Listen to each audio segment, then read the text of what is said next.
السلام علیکم ورحمۃ اللہ وبرکاتہ۔ بہت سارے کوشچن جو 3-4 کوشچن ہم سوچ کر آئے تھے، تو اس کا جواب آپ تقریر کے دوران دے دیے اور اس سے ہم سنتوشٹ ہو گئے۔ ایک کوشچن اور ہے، جیسے آپ بتا رہے تھے کہ غیر مقلد کے پیچھے نماز پڑھنا صحیح نہیں ہے، تو ایک جگہ اور ہم یہ تقریر سنے تھے تو کچھ غیر مقلد ہنس رہے تھے اور بول رہے تھے کہ جتنے لوگ جاتے ہیں حرم میں تو وہاں جو نماز پڑھا رہے ہیں وہ غیر مقلد عقیدے کے ہیں، تو کیا ان کی نماز ہوگی یا نہیں ہوگی؟ ٹھیک ہے، ماشاءاللہ بہت اچھا انہوں نے سوال کیا، اور سوال کرنے کا یہی طریقہ ہونا چاہیے۔ سوال کرنے والا اس طرح سے ظاہر کرے کہ ہم پوچھنے کے لیے آئے، یہ نہیں کہ ہم جھگڑا کرنے کے لیے آئے۔ تو جب پوچھنے کی نیت سے آدمی آئے گا اور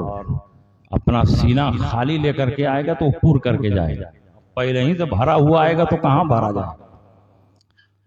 تو انہوں نے یہ پوچھا کہ جو لوگ حج کرنے جاتے ہیں وہ نجدی امام کے پیچھے نماز پڑھتے ہیں، اور آپ لوگ یہ مسئلہ بتاتے ہیں کہ غیر مقلدین کے پیچھے نماز جائز نہیں ہے۔ ظاہر ہے کہ رسول اللہ صلی اللہ علیہ وسلم نے بد مذہبوں کے پیچھے نماز پڑھنے سے منع فرمایا، اور یہ تو صرف بد مذہب نہیں ہے، بوجوہ کثیرہ ان پر الزام کفر بھی، تو اور زیادہ ان کے پیچھے نماز پڑھنا گناہ ہے، اور جو نماز پڑھی جائے گی وہ نماز ہوگی بھی نہیں، فرض سر پر باقی رہے گا، سوار رہے گا، اور نماز پڑھنے کا جو گناہ ہوگا وہ الگ ہوگا۔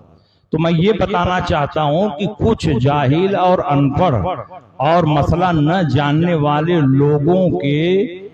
ان کے پیچھے نماز پڑھ لینے سے یہ نہیں سمجھنا چاہیے کہ سارے سنی علماء اور عوام سب ان کے پیچھے نماز پڑھتے ہیں۔ ہم لوگ بھی حج میں جاتے ہیں، عمرہ میں جاتے ہیں، ہمارے ہزاروں لاکھوں سنی صحیح العقیدہ مسلمان حج اور عمرہ میں جاتے ہیں، لیکن نجدی امام کے پیچھے نماز نہیں پڑھتے، بلکہ وہ الگ ان کی نماز کے بعد الگ جماعت قائم کرتے ہیں اور الگ نماز پڑھتے ہیں، اور اسی حرم میں الگ جماعت قائم کر کے نماز پڑھتے ہیں، اس لیے حرم کا جو ثواب ہے وہ بھی حاصل کرتے ہیں۔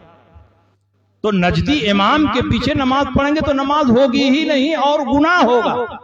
یہ نہیں کہ نجدی امام کے پیچھے پڑھیں گے تو حرم کا ثواب مل جائے گا، حرم کا ثواب اسی وقت ملے گا جبکہ صحیح العقیدہ امام کے پیچھے نماز پڑھیں، اور اگر غلط عقیدے والا ہے، گمراہ بددین ہے، تو اس کے پیچھے نماز پڑھیں گے تو نماز بھی نہیں ہوگی، فرض ذمے میں باقی رہے گا، اور نماز پڑھنے کا جو گناہ ہے وہ الگ ہوگا۔ تو ہزاروں لاکھوں مسلمان جو حج اور عمرہ میں جاتے ہیں وہ نجدی امام کے پیچھے نماز نہیں پڑھتے ہیں، الگ جماعت کرتے ہیں، اور الحمدللہ شان سے نماز پڑھتے ہیں۔ آپ بھی جب جائیے حج اور عمرہ میں تو اس بات کو اپنے دل میں بیٹھا کر لے جائیے کہ ہم نجدی امام کے پیچھے ایک وقت کی بھی نماز نہیں پڑھیں گے، الگ جماعت کریں گے اور الگ نماز پڑھیں گے۔ اور کچھ مسلمان جو غلطی کر رہے ہیں ان کی وجہ سے یہ نہیں سمجھنا چاہیے کہ ہماری نماز ہو جا رہی ہے، نہیں، ہماری نماز ان کے پیچھے نہیں ہوتی ہے۔ جو مسلمان پڑھ رہے ہیں وہ غلط کر رہے ہیں اور وہ گناہ کا کام کر رہے ہیں، ان مسلمانوں کو سمجھانا چاہیے اور ان کو مسئلہ بتانا چاہیے۔